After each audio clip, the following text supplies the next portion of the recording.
Hello friends, how are you all? I hope you all are doing great. So first of all sorry guys, दो video में दिक्कत आई थी phone over heat होने की वजह से। तो अब मैंने क्या कहते हैं इसे फिक्स कर लिया है। मैंने थोड़ा क्लीन अप वगैरह कर लिया था, अंदर से काफ़ी भर गया था फ़ोन। और हाँ, बाकी अब सही है। अब खाली कर दिया फ़ोन और अब ओवर हीट वगैरह भी कम होता है। ठीक है, तो अब से कोई दिक्कत नहीं आएगी, वीडियो में पूरी पूरी रिकॉर्ड होगी और आपके पास पूरा कंटेंट रहेगा।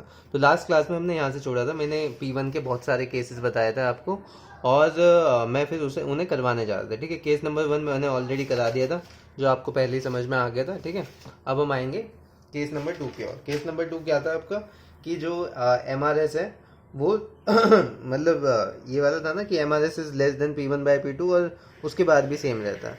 तो इसमें क्या हुआ था कि पहले हमने ए बी बनाई। ठीक है, ए बी बनाई तो उससे क्या हुआ, आपका जो इक्विलिब्रियम आएगा वो कहाँ पे आएगा, यहाँ पे आएगा, क्योंकि जो आपका MRS है वो लेस देन है P1/P2 के। ठीक है, तो आपको पता है इक्विलिब्रियम वाई एक्सिस पे आएगा और सारा वो वाई को कंज्यूम करेगा। तो ये हो गया आपका IC1। अब उसके बाद मतलब जब प्राइस चेंज हुआ उसके बाद क्या कहते हैं, ये ऐसे आपका पाइवट हो गई। और ऐसा क्यों हुआ, क्योंकि हमने कौन सा केस ले रहे हैं अभी, P1 डिक्रीज जब हो रहा है। ठीक है, P1 आपका डिक्रीज हो रहा है। ठीक है, इस चक्कर में अब आप एक्स की क्वांटिटी को ज़्यादा बढ़ा सकते हैं।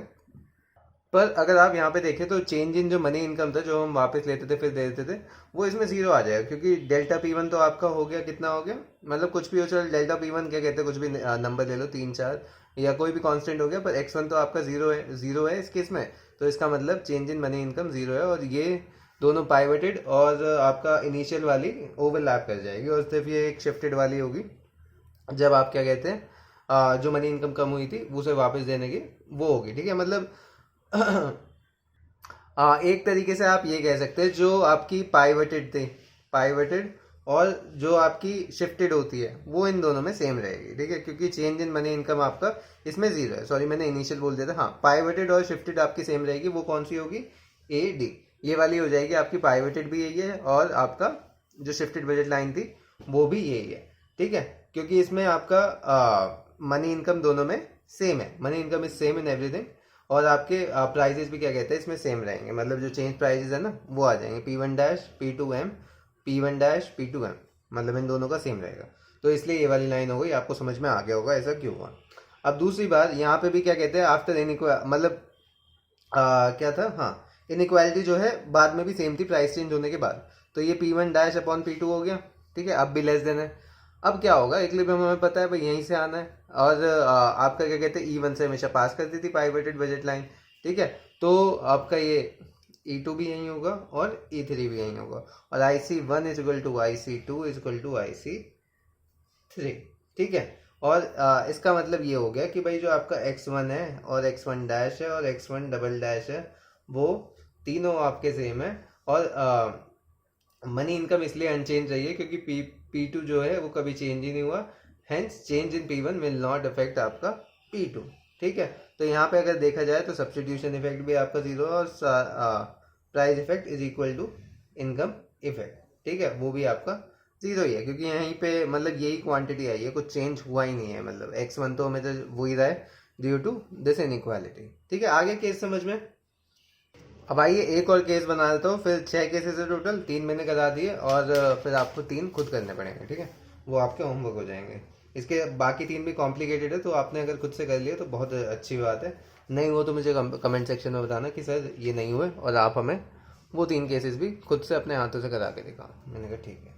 तो केस नंबर 3 कौन सा हो गया, केस नंबर 3 इसमें ले लेते हैं कि MRS इनइक्वालिटी जो है चेंज हो जाती है। पहले आपकी ग्रेटर देन होती है और फिर आपकी लेस देन हो जाती है। या आप ये वाला केस ले लो, मतलब ये MRS लेस देन होती है फिर ग्रेटर देन हो जाती है। ठीक है, चलो कोई सा ही ले लो, ये वाला करा देता हूँ।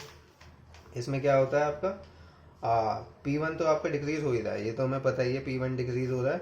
और इनइक्वालिटी किस प्रकार से रहती है, पहले होती है MRS P1/P2 से कम और फिर आफ्टर प्राइस चेंज आपकी जो इनइक्वालिटी है वो चेंज हो जाती है P1-P2। ठीक है, ये हो गया आपका केस नंबर 3। इसका डायग्राम देखते हैं किस प्रकार से बनेगा।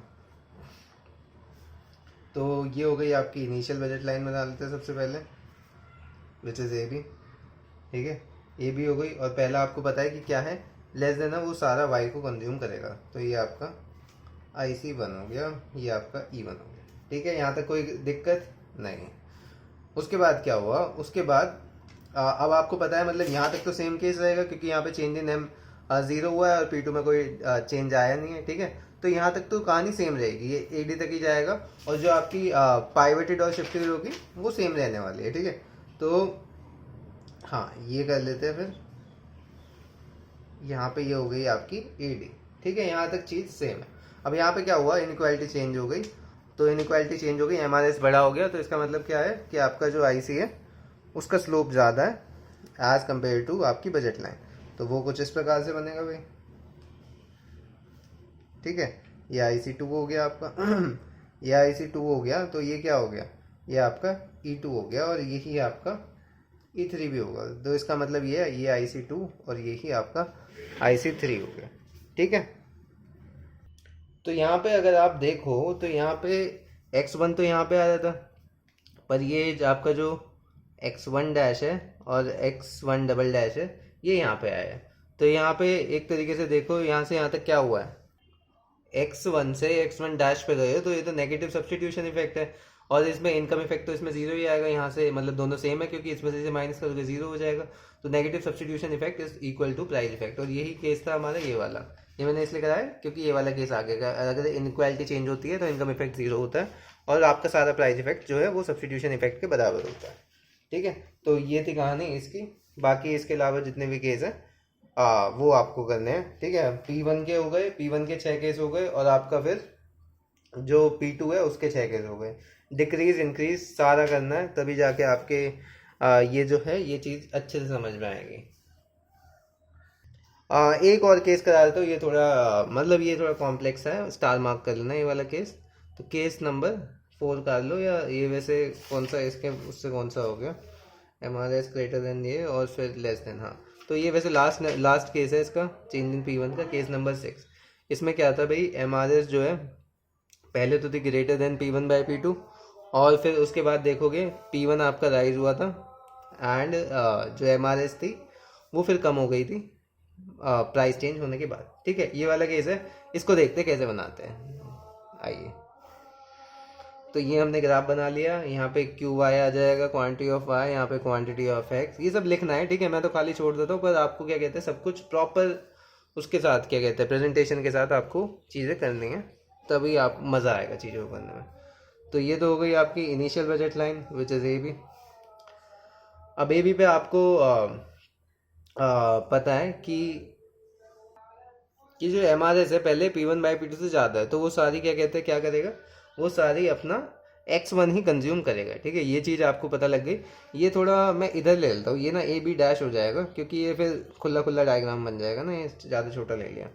तो ये यहाँ पे AB ले लेता हूँ। ठीक है, ये हो गया AB, ये अभी बाद में काम आ जाएगा, ये AB डैश बनेगा। ठीक है, तो अभी के लिए ये वाला AB है, इसे भूल जाओ। ठीक है, और आपका क्या था, MRS greater than P1 by P2 है, तो IC कुछ इस प्रकार से बन जाएगा, IC1, और ये आपका हो जाएगा E1। ठीक है, X1।